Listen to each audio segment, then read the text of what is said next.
నమస్కారం. ఘంటారావానికి స్వాగతం. ముందుగా ప్రధానాంశాలు. మెగా డిఎస్సిపై వైసీపీ ఆరోపణల్ని తిప్పికొట్టిన టీచర్లు, నిందలు వేస్తే సహించబోమంటూ విజయవాడలో ఆత్మగౌరవ ర్యాలీ.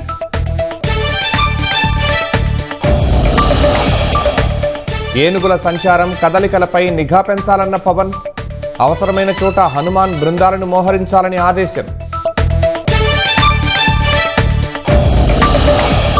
పశ్చిమ గోదావరి జిల్లాలో కాలువలోకి దూసుకెళ్లిన కారు, 3 మృతదేహాలు లభ్యం, మిగతా వారి కోసం గాలింపు.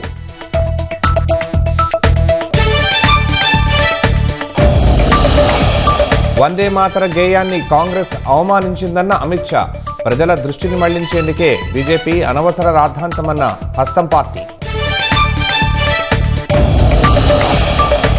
దేశంలో వంట గ్యాస్ సరఫరా పెంపునకు కేంద్రం చర్యలు, రోజువారీ ఉత్పత్తి లక్ష్యాలను పెంచుతూ ఆదేశాలు.